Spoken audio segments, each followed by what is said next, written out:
Hello बच्चों, स्वागत है आपका अपने YouTube channel topper tricks academy में। तो हम लोग आज हिंदी व्याकरण का एक बहुत ही महत्वपूर्ण टॉपिक पढ़ेंगे जिसका नाम है संधि।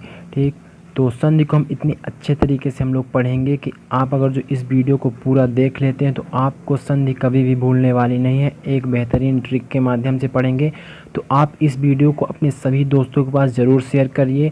हम आपको फ्री में इतना बेहतरीन वीडियो उपलब्ध कराते हैं, तो आप फ्री में चैनल को सब्सक्राइब और वीडियो को शेयर कर सकते हैं। ठीक, तो वीडियो को पूरा ज़रूर देखिए, आधे में ना छोड़िए।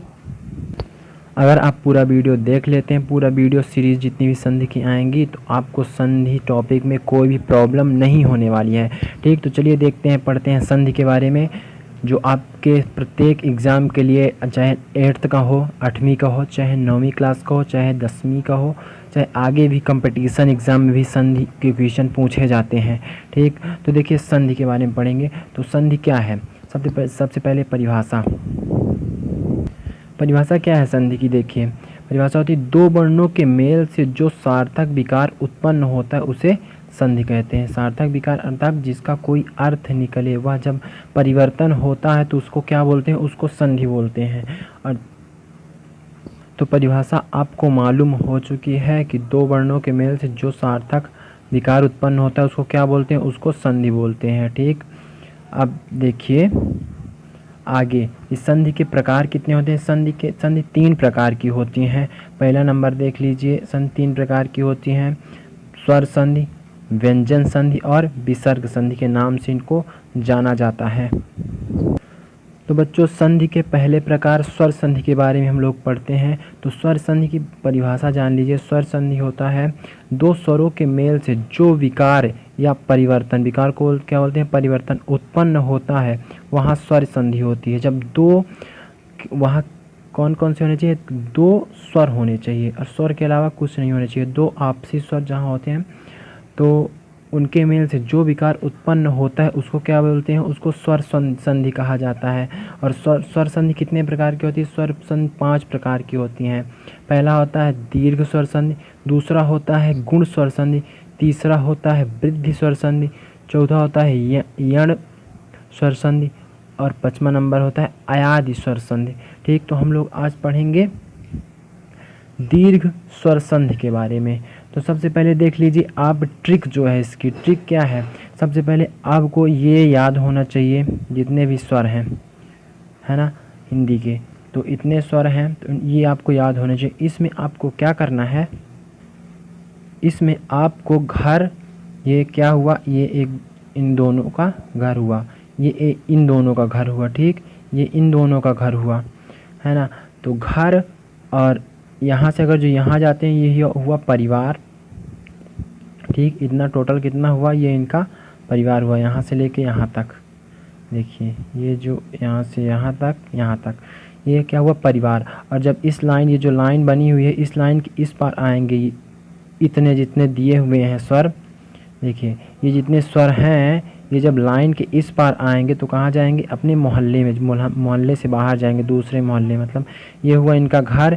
और अगर जो ये यहाँ जाते हैं या ऊ के पास जाते हैं या री के पास जाते हैं तो कहाँ जाएंगे? अपने परिवार में जाएंगे। और अगर जो ये इस लाइन के पार आएंगे तो कहाँ आएंगे? मोहल्ले से बाहर आएंगे, अपने मोहल्ले से बाहर आएंगे, इस मोहल्ले से दूसरे मोहल्ले में आएंगे। ठीक, तो आप इतना ध्यान में रखिए। तो चलिए देखते हैं कि जो ये स्वर संधि का फर्स्ट प्रकार है दीर्घ स्वर संधि में इनका उपयोग कैसे होगा। तो ये रही आपके सामने दीर्घ स्वर संधि। इसमें क्या है? देखिए सबसे पहले इसकी परिभाषा देख लेते हैं। दीर्घ स्वर संधि, दीर्घ स्वर संधि की परिभाषा है जब 2 स्वर मिल के अपने घर में ही आए। जब 2 स्वर ऐसे मिले जो अपने घर में रहते हैं, दोनों स्वर उसी घर के होने चाहिए। ठीक, जैसे देखिए हम आपको क्या बताए थे? हम बताए थे ये घर है, ये एक घर है, ये दूसरा घर है इनके परिवार का, ये तीसरा घर है। ठीक, और ये मान लीजिए एक है।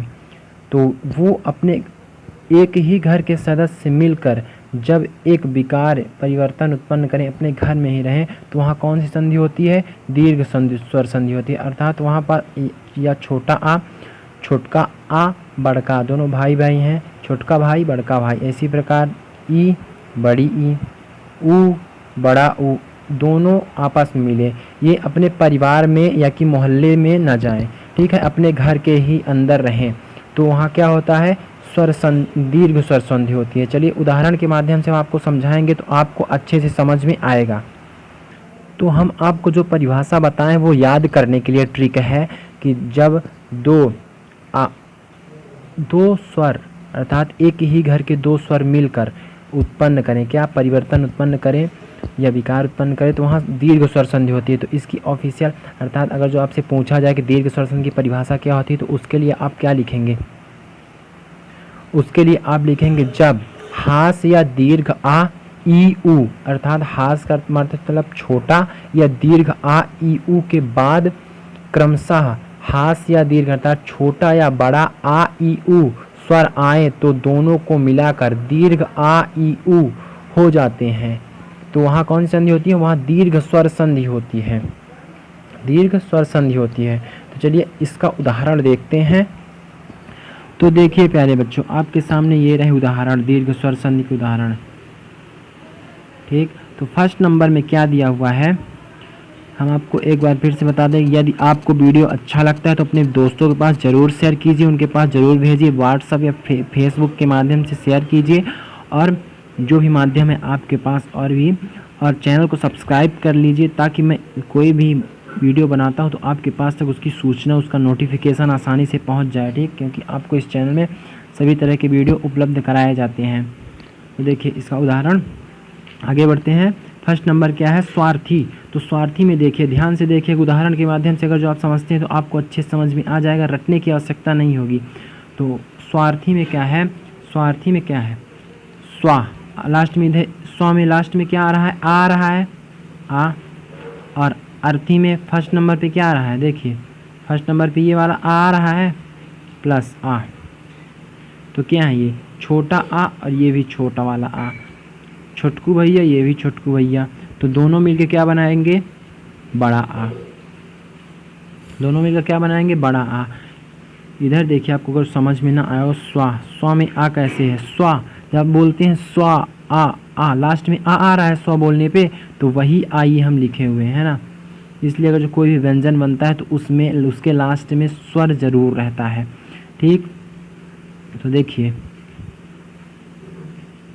आगे देखते हैं, छोटा आ और ये वाला छोटा आ, अर्थात ये वाला इसका छोटा आ, इसका छोटा और इसका छोटा मिल के बड़ा आ बना दिए, और जहाँ बड़ा स्वर बनता है तो वहाँ दीर्घ स्वर संधि हो जाती है, तो वो बन गया स्वा, बड़ा वाव हो गया, तो स्वार्थी, ठीक।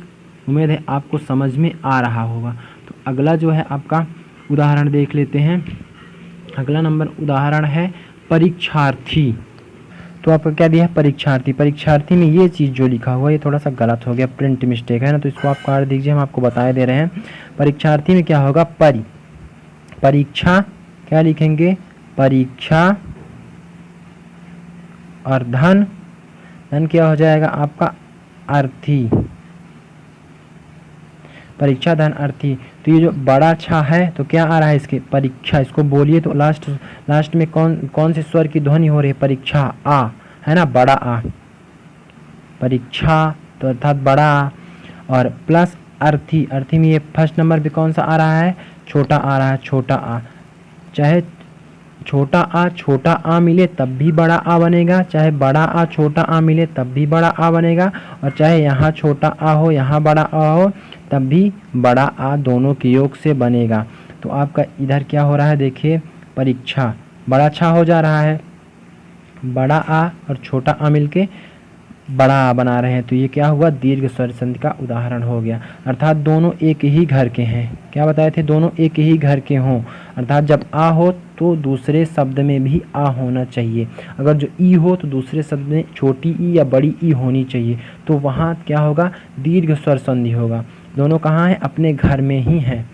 हम बताए थे ना, जो ये आपका दिया हुआ है ये देखिए, तो ये क्या है, इनको हम बताए थे, ये घर है, ये एक घर, ये दूसरा घर, दो भाई हैं, ये दो भाई हैं, ठीक है। तो ये जब दोनों, ये एक लास्ट में ये रहे एक शब्द के और दूसरे शब्द के प्रारंभ है, दोनों में से कोई भी एक रहे, दोनों या आ हो या ई हो या ऊ हो, तभी दीर्घ स्वर संधि होता है, कोई भी दूसरा नहीं होना चाहिए। आ के साथ ई नहीं होना चाहिए, आ के साथ ऊ नहीं होना चाहिए, आ के साथ री नहीं होना चाहिए, नहीं तो फिर दूसरी संधि हो जाती है, दीर्घ स्वर संधि नहीं होती है। तो उम्मीद है आपको अच्छे समझ में आ रहा होगा। तो अब बढ़ते हैं आगे। तीसरा उदाहरण क्या है बच्चों, देखिए महात्मा, महा क्या है, बड़ा आ का बोध हो रहा है ना लास्ट में, महा। तो यहाँ क्या है, देखिए बड़ा आ लास्ट में आ रहा है, महा के लास्ट में बड़ा आ है और भी प्लस ये आ, प्लस के बाद क्या है, पहला अक्षर बड़ा आ है। तो बड़ा आ और बड़ा आ मिलके क्या बना रहे हैं, बड़ा आ बना रहे हैं। एक ही घर के हैं दोनों, एक ही सेम अक्षर हैं, ठीक है। तो बड़ा आ मिलके बड़ा आ बना रहे हैं। इसमें महाधन आत्मा मिलके क्या बनेगा, महात्मा बन जाएगा, ठीक। अगला नंबर उदाहरण लेके देखते हैं। अगला नंबर उदाहरण है आपका परीक्षा, ठीक। तो परीक्षा में क्या होगा, इसमें क्या होगा, देखिए परी ई का बोध हो रहा है लास्ट में। परी में देखिए परी जो शब्द है तो उसमें क्या हो रहा है, परी छोटी ई का बोध हो रहा है, छोटी ई है ना, लास्ट में छोटी ई का बोध हो रहा है। और प्लस इच्छा में प्रारंभ में क्या है, बड़ी ई है, प्रारंभ में बड़ी ई आपको दिख रही है, तो बड़ी ई, छोटी ई और बड़ी ई मिल के क्या बना दिए, बड़ी ई बना दिए। आपको हम एक बात बता दें आपकी जानकारी के लिए कि ऐसे शब्द भी आ सकते हैं जिनके ऐसे ही ई प्लस ई का होगा तो भी बड़ी ई बनेगा, ठीक। छोटी ई बड़ी ई का होगा तो भी बड़ी ई बनेगा, बड़ी ई प्लस छोटी ई का होगा तब भी बड़ी ई बन जाएगा, ठीक है। तो ये भी एक ही घर के हैं, अलग घर में नहीं जा रहे हैं ना।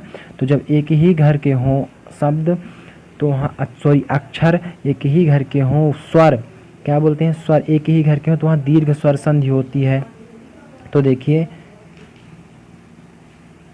परीक्षा में क्या है, लास्ट में ई प्लस बड़ी ई तो बराबर क्या बना दिया, बड़ी ई, परीक्षा परिधन इच्छा बराबर परीक्षा बना दिया। तो देखिए यहाँ पास क्या होगा, बड़ी का बोध हो रहा है, बीच में बड़ी री है तो री के लास्ट में किसका स्वर निकल रहा है, ई का। तो यहाँ क्या हो गया, दीर्घ स्वर संधि यहाँ भी होगी, ये भी एक ही घर के हैं, ठीक। अब अगला उदाहरण देख लेते हैं। अब देखिए ऊ भाइयों वाला देख लें। ऊ भाइयों का मतलब क्या हो, छोटा ऊ और बड़ा ऊ जो एक ही घर के हैं। तो इनका उदाहरण देख लेते हैं। तो इनका उदाहरण एक देखिए, गुरुपदेश क्या दिया है आपका 5th नंबर उदाहरण जो है गुरुपदेश। तो गुरुपदेश का जब हम लोग संधि विच्छेद किए तो संधि विच्छेद करने में क्या हो जाएगा, गुरु धन उपदेश। तो गुरु में देखिए, गुरु में क्या हो रहा है, गुरु में आ रहा है आपका ऊ, गुरु के लास्ट में किसका उच्चारण हो रहा है, ऊ का, ठीक। और उपदेश का पहला अक्षर क्या है, उपदेश का पहला अक्षर है ऊ, छोटा ऊ प्लस छोटा ऊ बराबर मिलके क्या बना देंगे, बड़ा ऊ बना दिए। तो यहाँ क्या हो गया, गुरुपदेश हो गया, ठीक है। उम्मीद है आपको अच्छे समझ में आ गया होगा। तो इसी तरह के आपके और भी उदाहरण हैं, चलिए हम आपको बताते हैं। देखिए 6 नंबर उदाहरण हम आपके सामने रखे हैं, देवालय जो शब्द है तो इसका जब संधि विच्छेद करेंगे तो क्या होगा, देवधन आलय। देखिए तो इसके लास्ट में किसका उच्चारण हो रहा है, इसके लास्ट में आ का, देव छोटा आ का उच्चारण हो रहा है ना। और इस वाले शब्द में देखिए बड़ा आ का उच्चारण हो रहा है, तो दोनों मिलकर छोटा आ बड़ा मिलकर बड़ा आ बना देंगे। बड़ा एक ही घर के हैं, दूसरे घर में नहीं जा रहे हैं, अपने पड़ोस परिवार में नहीं जा रहे हैं, तो एक ही घर के जब हैं तो यहाँ क्या हो जाएगा, देवालय बड़ा आ बन जाएगा और देवधन आलय मिलकर क्या बना देंगे, आपका शब्द बना देंगे देवालय। तो आपको कौन सी संधि हो जाएगी, दीर्घ स्वर संधि आपकी यहाँ हो जाएगी, ठीक है। इस वीडियो में इतना ही। हम आपको नेक्स्ट वीडियो में और भी बताएंगे आगे संधि के बारे में, और हम आपको जितने भी हैं हिंदी ग्रामर और इंग्लिश ग्रामर के सभी टॉपिक करवाएंगे धीरे धीरे। तो आप वीडियो को शेयर कीजिए अपने दोस्तों के पास, क्योंकि हम आपको फ्री में इतने बेहतरीन वीडियो उपलब्ध करवाते हैं। और चैनल को ज़रूर सब्सक्राइब कर लीजिए ताकि ज़्यादा से ज़्यादा बच्चे इस चैनल में जुड़ सके और उनको फ्री में फ़ायदा मिल सके। तो आज के लिए इतना ही बच्चों, अब मिलते हैं नेक्स्ट वीडियो में। जय हिंद, जय भारत।